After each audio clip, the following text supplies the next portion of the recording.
Nintendo has finally detailed the first pack of DLC for Breath of the Wild.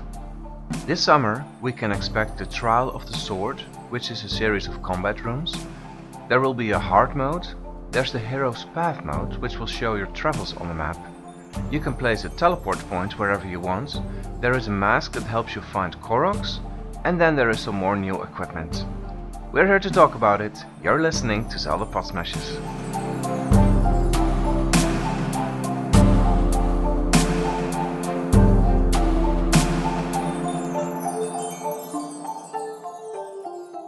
I'm here with Frank. Hey. Hey. You know, we haven't done a podcast in ages, not since the launch of Breath of the Wild. Yeah, busy playing the game. Me too. I'm close to completing it. I guess it's time for DLC now, but... Yeah, the timing is nice. Yeah, and, well, they didn't specify a release date yet, so this might take... So I've seen something like August. So I'm not sure. That's pretty late. Yeah, otherwise, if it was released in June, I guess you already would have provided a release date. So yeah, maybe. So this might take a while. I don't want to get over 200 hours before I get this DLC. You might already be behind. Like 350 hours now. Oh wow. Yeah. What's your general thoughts? I like most of it. I don't like the hard mode that much, but what are your thoughts? Yeah, hard mode is, in general, I think it's quite disappointing what we are getting here. I hope that the second DLC pack will be the real meat. But hard mode is disappointing. It's just adjustments, I guess. There's no real second quest nature here, like switching shrines around or altering some puzzles or whatever. It's just, okay, the enemies are tougher, you get flying stuff in the air, and that's pretty much it. Yeah. I hope you can switch between the modes at any time, like, in the Wind Waker HD with Hero mode. So, because I wouldn't be motivated to play all this game again just now in the hard mode, just with these small differences, I guess when I'm playing the Wii U version right now. In the future I will play the Switch version. I guess with the Switch version I will play hard mode immediately, but for me it's no reason to kill my Wii U save game and start over in hard mode if it's just that, No, it is a little bit disappointing. Maybe the flying platforms will be fun. I don't know how they'll do that. How do you get up there? I guess you can use Rivali scale of ability. Ravioli, yeah. Yeah, and I was wondering, can you just shoot the balloons that hold up those platforms? It seems like as if you can shoot the balloons and they fall down like the treasure chests. I guess that's the point. If you can climb them or fly to them, you have to shoot them. You also mentioned that we are getting new tiers. I'm hoping that we will introduce gold enemies, like in the Oracle games or in Oracle of Seasons. In the Minish Cap, we had these gold enemies, and they were super strong. And I was already wondering, okay, why did they stop the silver enemies? That's kind of weird. Why don't they go to gold? I guess that's what we are getting in hard mode now. Oh, maybe. Yeah. That would be interesting. Yeah, at first I felt like the silver enemies are already tough enough, but if you're really in the end of the game, it's like, okay, silver enemy, not a problem, I take it down. No issue. Even silver liners are alright. I wonder if they will also do more damage to you, because if they just have extended health, that's a bit boring. It just takes, I don't know. Might be, but the way I see it, the damage is based on the weapons. Like, okay, if you have bigger, stronger tier Goblin, Spike tier, whatever, it's the damage is based on the weapon, and this makes sense. And just that? I suppose so, yeah. Even if you use the weapons yourself, you have these stats, and I guess this also applies to the enemies, if you're using them. True. Yeah, so it's just more health that they'll get, so it takes longer to kill them. Yeah, probably. Which is a bit boring. But when you think about it early in the game, it will be quite a challenge, especially on the Great Plateau. This will be... I remember when I first played the game, I actually died to a blue Bokoblin. Yeah, me too. So, but of course, you know, I'm much more experienced with the game. Like all the perfect dodges and you know, like I think using hard the bow, mode is great for if you're playing it for the second time. Yeah, this will be good for replaying. But still disappointed because we could have done much more with this. Yeah, I know we talked about it sometime. I don't remember. Maybe it was just a Skype chat, but I was hoping for not being able to pause the game. So if you want to eat something, the game runs in the background, so you have to be really quick. Yeah, but I didn't really like this idea at all. No. It would be terrible to play. Yeah, but that's the point, right? They want to make it hard. Yeah, this is the way to make it hard. Yeah, but it shouldn't be, frustrating. It should be challenging, but not annoy you in ways. Yeah, but it would make the game more strategic. Like, you know that you're not supposed to get hit because eating in battle is very hard. And also... Yeah, but if your weapon breaks, you start at the beginning of a weapon queue and then you have to, slide through the whole thing, and it might take some time to get the weapon you need. Then you just pick the first weapon that's available. I don't think it would work well to unpause the game, you know. Yeah, but they could have come up with something more original than just give the enemies more I HP. agree, it's quite disappointing. Actually, this is a feature this should have been there from the start. It shouldn't be DLC where you have to pay for it, you know. No. It's similar with this new map. This new map feature is another example why I have been playing this game for over 200 hours now. So why am I getting this just now when I'm close to finishing it? It doesn't do me any favors. No. But I am glad that at least it's retroactive. So it is. Apparently. I didn't know. But it is. It makes an even less sense why we make this DLC. Didn't include it at the start. Yeah, it should have been there from the start, exactly. Because apparently the game keeps track of where you are, and I think that has also to do with the percentage, how much you completed. It's not just Koroks, etc., but apparently it's also where you've been. Ah, yeah, this might be, Yeah, so apparently the game does keep track, but only now they will enable this map feature. And I'm seriously considering not playing beyond 200 hours just so I can make this fun video of my whole travels throughout the game.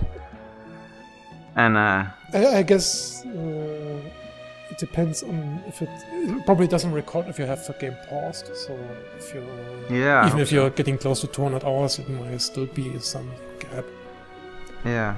Even with my 350 hours, I guess I can take off like 50 or so because I just leave the game running all the time, and when I block, I also have the game running. So I still might be able to see most of my path.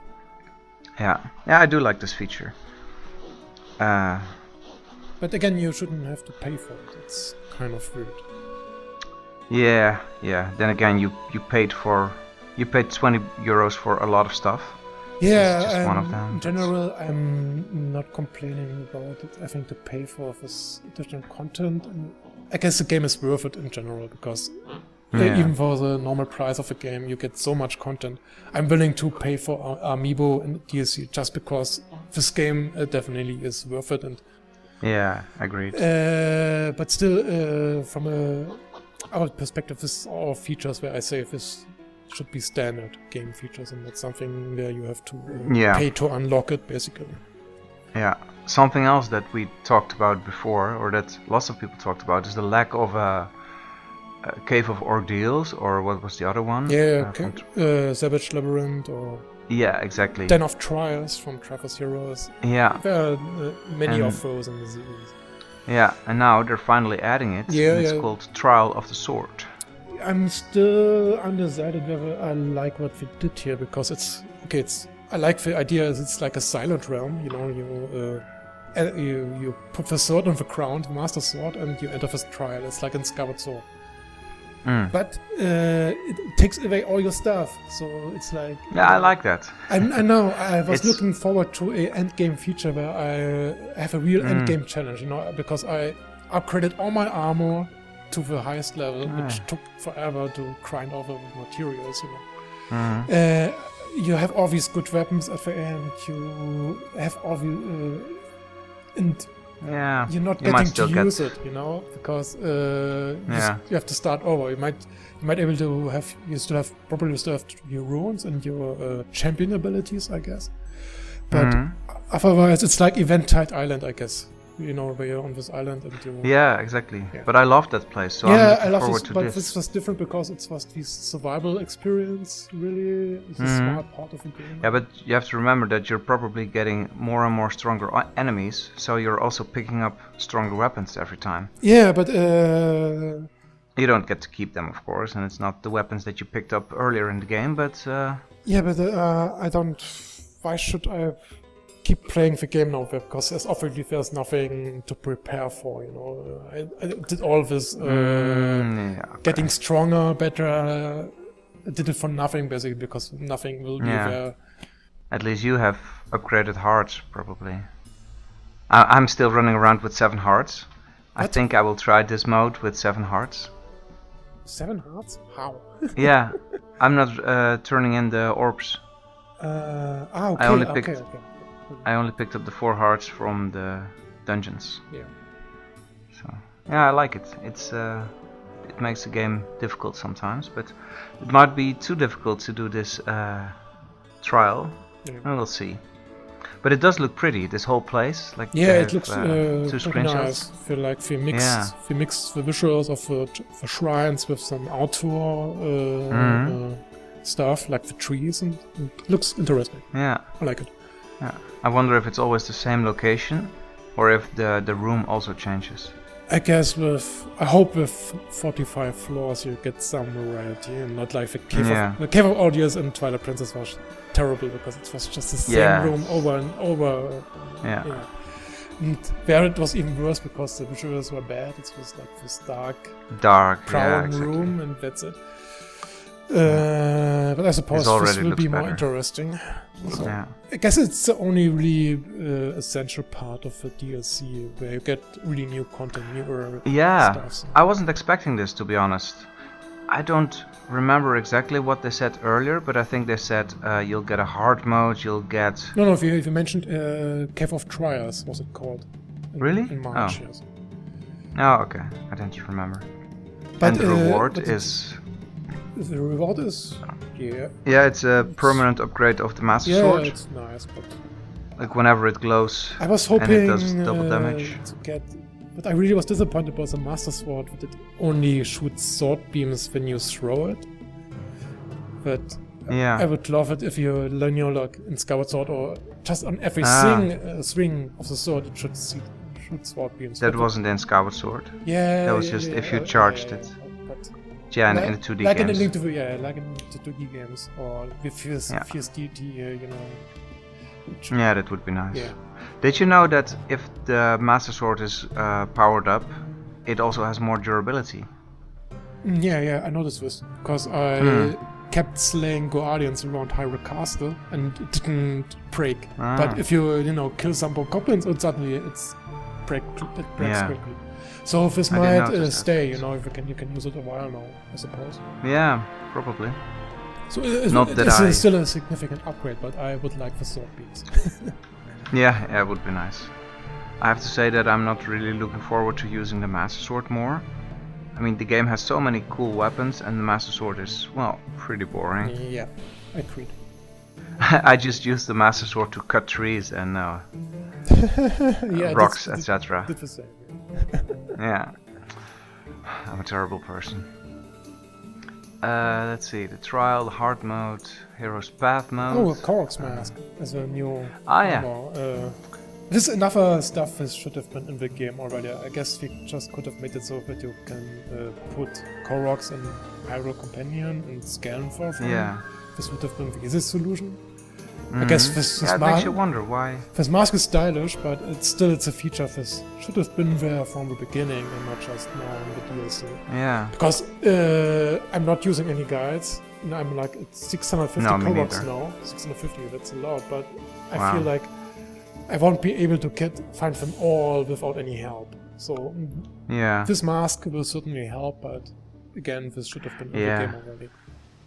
Sometimes I'm running around in an area or maybe on a small hill and I'm thinking, there's gotta be exactly, a Korok exactly. here. But sometimes there is just no Korok. Yeah, no. You're getting disappointed. Like you will... climb all the hills. It was especially bad around Death Mountain. They have all these sharp, large rocks, and I climb them all, and there's nothing on them. And I'm like, come on. I'm not a big fan of Death Mountain in general. Yeah, it's just so empty. Yeah. That's for another podcast, I guess. But yeah, the Korok mask should at least make sure that there's really nothing around. Yeah. And I guess they didn't want to put it on the target center because now you can search for multiple things.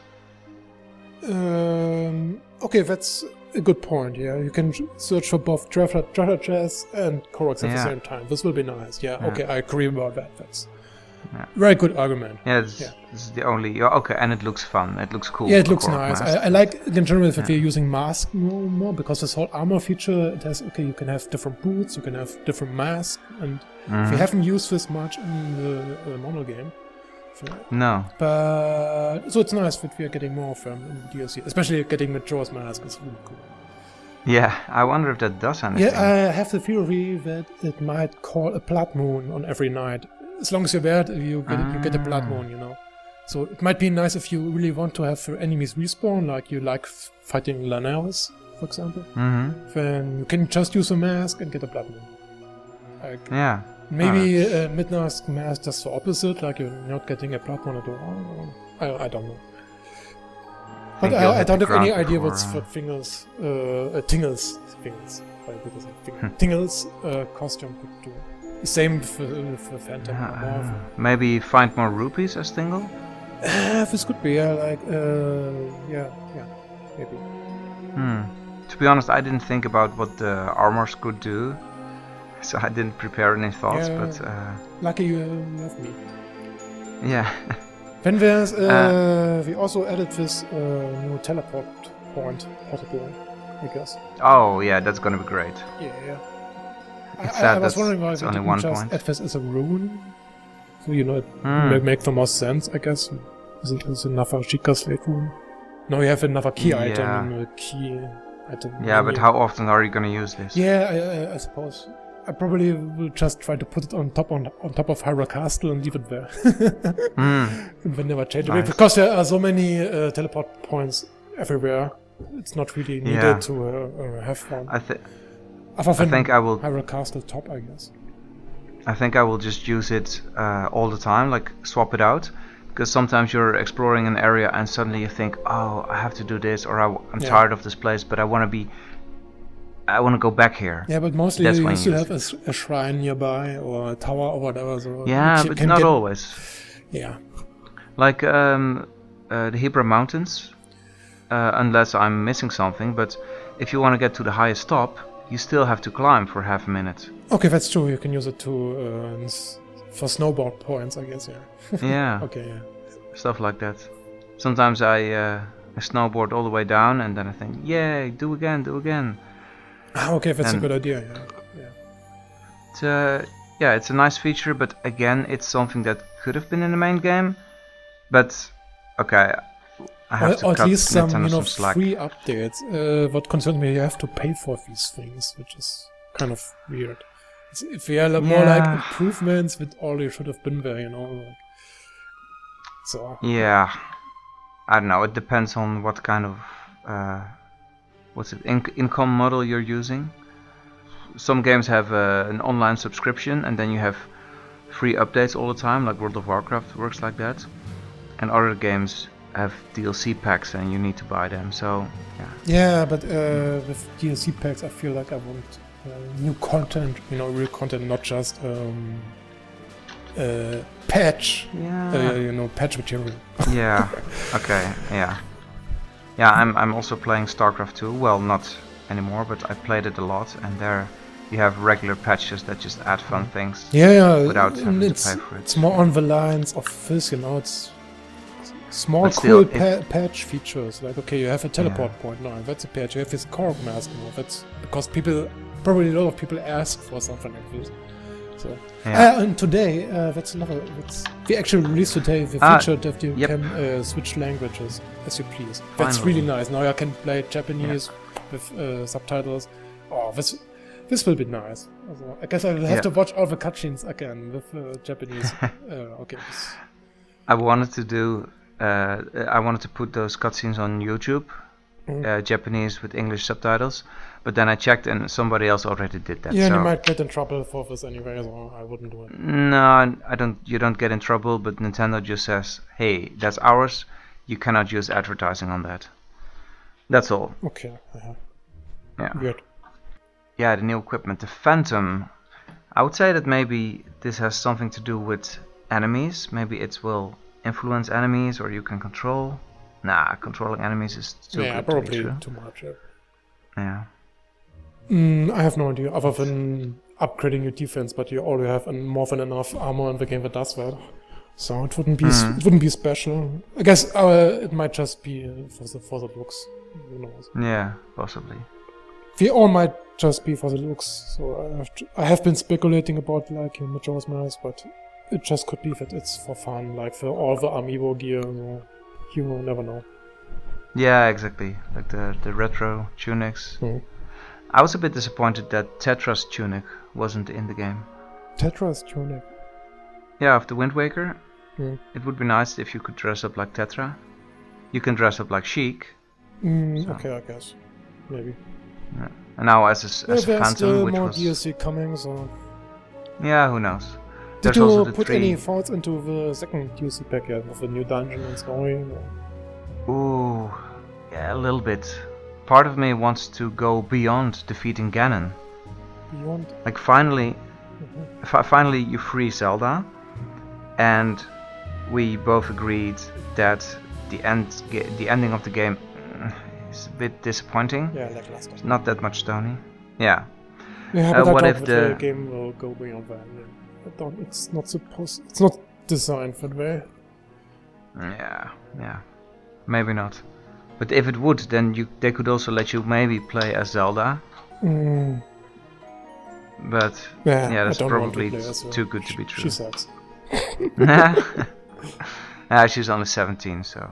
Yeah, so is Link. Hands off. What? So is Link. Oh, yeah, then it's fine. Yeah, as for a dungeon, I would love a dungeon that's a bit like Hyrule Castle, or maybe that's a huge cave somewhere. Yeah, but I suppose we have a problem with adding this kind of stuff to World just because if you look at the new Trial of the Sword, you kind of get like you have this trick where you get absorbed, and it's not a place inside the actual game world. No. So I guess we could add more shrines and stuff, because we're just coming up from underground, we have like this entrance coming. With many shrines on the game, we just come up from anywhere, So I guess it's possible to add more of those without making it weird. But I doubt that we add like a forest temple somewhere suddenly, no. I guess that wouldn't fit. No. I was thinking maybe a door somewhere appears that was hidden behind, I don't know, shrubs, and then it leads to a huge dungeon underground. But I think the easiest for them is to put in an extra Divine Spirit, or something that looks like a Divine Spirit, Divine because Beast. That's mobile. Yeah, I was thinking it's either a Divine Beast, another one, because with the way we set it up, it's possible to have just add more dungeons, because in the end it just we subtract from Ganon's health. So okay, you get one more, you do like I don't know, 10% more damage or so. I don't know. But I don't know where it would fit, because we need we have these huge positions where they are, with nothing underground, and we should be in a line of sight to Hyrule Castle, and there doesn't seem to be another place fitting this description. We would also need space to roam around the overworld, and I don't know where to put one. Other than maybe putting it in the middle of Hyrule Field, because there's still a lot of space there. But it doesn't necessarily have to shoot at Ganon at the end. It could just be an optional dungeon. It could be like a forgotten Divine Beast, but I guess if you do make it a Divine Beast, we would do the full program. Yeah, true. I just think it would be easy for them because those beasts can walk. So there could be some story that suddenly it walks from outside of Hyrule and it's going crazy, and you have to, do your thing. Yeah, I was thinking more like it was because these divine beasts were originally like we had to mine for them. We were underground. There might be still a fifth divine beast hidden somewhere. Yeah. And I don't know if we could bring back the Mogma rays from Skyward Sword and have them, because we are digging underground, and if we could find it, I don't know. Yeah, I don't think they're gonna revive an old race just for DLC. Who knows? We have to make up. Yeah. We have to make up for the lackluster first DLC. Yeah. I'm not sure how much we should expect from the second pack. I know. Then I was thinking maybe if we could use the Sheikah shrine stuff to make a more traditional dungeon, because you have like a big shrine somewhere, essentially. Yeah. Maybe we'll learn more about the Sheikah. That's like this. I guess the new story and the dungeon will be connected somehow. Because right now we list a new story and a new dungeon. I guess both will go hand in hand. Yeah. And I think with DLC, with similar games, just like Skyrim, they have a whole new island somewhere, and like 1/4 of new area to discover. Yeah, if it would be nice. I don't think that Nintendo would be doing this. No. Even if it was possible, so. They could just expand the ocean to the east and add some islands. I would like that, but I'm not sure. Some people are talking about the Gerudo Highlands. There's one hill that you cannot climb, even though it's within the map boundaries.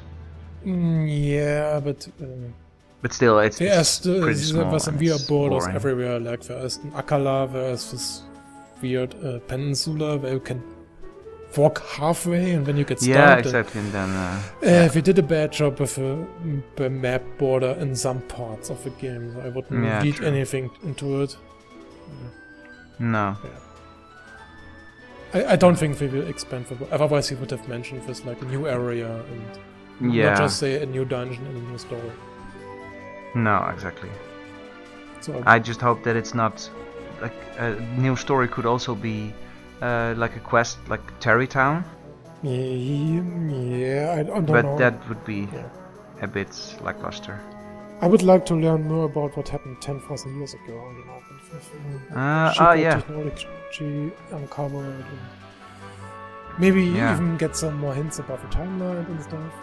So that would be interesting. But yeah, as I said, maybe like a big Sheikah dungeon where you learn more about the Sheikah and everything. I don't know. Nintendo isn't really into lore with this game. I think they've had so many chances to do some storytelling in in nice parts in the world, but they don't. Yeah. So I'm still holding on to the timeline split, even if it's not really part of the story. But the way it looks like Nintendo made it, it's okay. All these past Zelda games were in the past, really, really long time ago, and I guess it's a new story, and everything what happened even before was this timeline split, but it doesn't matter. It's part of the history, part of what we have now. Because you have if you look on the map, all these references to all these different places from different timelines. And even conflicting things like Naboru is remembered as a sage, but she didn't wake up as a sage in the child timeline. So how does that make sense? I guess all these things, but that's also another topic for outside of this podcast. I didn't even think about when this would launch. I was thinking, yay, this looks ready, it looks pretty close. I want it now, right now. But, especially the map feature. I love that. Hero's Path mode. I even enjoyed, did you play, probably Nintendo Land? Yeah, a little bit. You have Mario Chase, this multiplayer game. I don't know, I don't remember. It's a short game of 2 minutes, and afterwards you see the map and you see everyone's movement on the map. It's exactly like here, but here it's 200 hours instead of 2 minutes. Yeah, it's gonna be cool. Yeah, I think that's pretty much it for the DLC, and I bet there's a lot more we could talk about, but we should probably cut that up into different topics for different podcasts. Yep. If you're up to it now and then. Yep. We're still playing the game, of course. So. Thanks, and well, to the listeners, what do you think it could be, and are you looking forward to it? Let us know. And also, let us know what the next podcast topic would be. We're thinking about, the dungeons and shrines, or maybe the horse riding, or maybe the different races, or yeah. Let us know, and we'll consider it. Thanks for listening, and Frank, see you next time. Yep, bye. See ya.